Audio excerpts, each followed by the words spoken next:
Bonjour Ismaël, bonjour à tous. Procès d'Hissène Habré, ça débute dans la cacophonie, souligne le témoin. À l'intérieur comme à l'extérieur du tribunal, ce rendez-vous historique a connu beaucoup de débordements et de désordres, écrit mon confrère.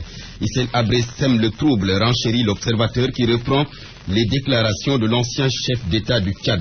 Vous êtes des politiciens pourris, des valets de l'impérialisme. Pour lui, ceux qui siègent ne sont pas des juges, mais de simples fonctionnaires qui remplissent une mission politique.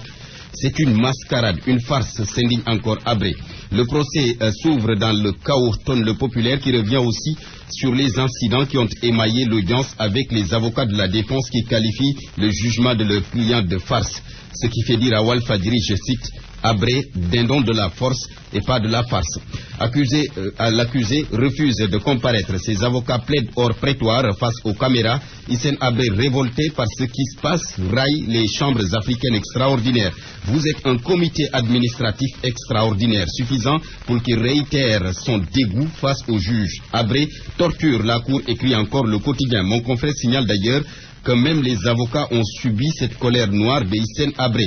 Maître Ciré Clédor-Ly ne dira pas le contraire, lui qui a été traité de faux avocat par l'ex-homme fort de N'Djamena. L'observateur reprend avec une phrase de Mbaké Fall, le procureur des chambres africaines extraordinaires. Il n'y a pas d'acharnement contre Hissène Habré, dit-il, ce que refuse de croire la défense. Dans Sud Quotidien, les conseils de Hissène Habré parlent d'une comédie judiciaire. Mon confrère souligne dans la foulée que le bâtonnier a déploré l'absence d'Idriss Déby Itno, l'actuel président du Tchad et ancien proche collaborateur de Hissène Habré lorsqu'il était aux affaires. Déby, le grand absent, souligne encore Direct Info.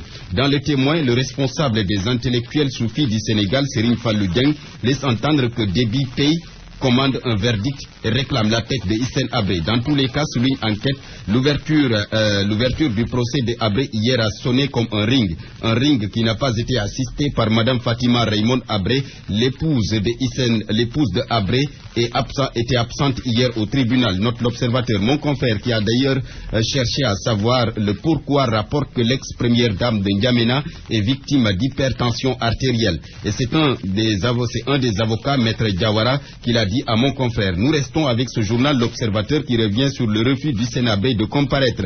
La parole au ministre sénégalais de la Justice, c'est son droit, dit Maître Sidiki Kaba. Sur l'organisation du procès, le garde des Sceaux déclare dans Le Soleil que c'est l'Afrique qui juge l'Afrique.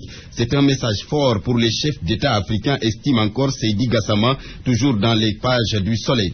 Sur le silence de Hissène Habré, un des avocats des victimes, Maître William Bourdon, pense que ce n'est pas une défense de rupture, mais plutôt de la lâcheté. Pour lui, Hissène veut faire croire qu'il s'agit d'un complot politique à travers cette posture, mais bien au contraire, car il étale son suicide judiciaire. Et l'avocat de préciser dans Le Soleil que tous les standards d'un procès équitable sont respectés.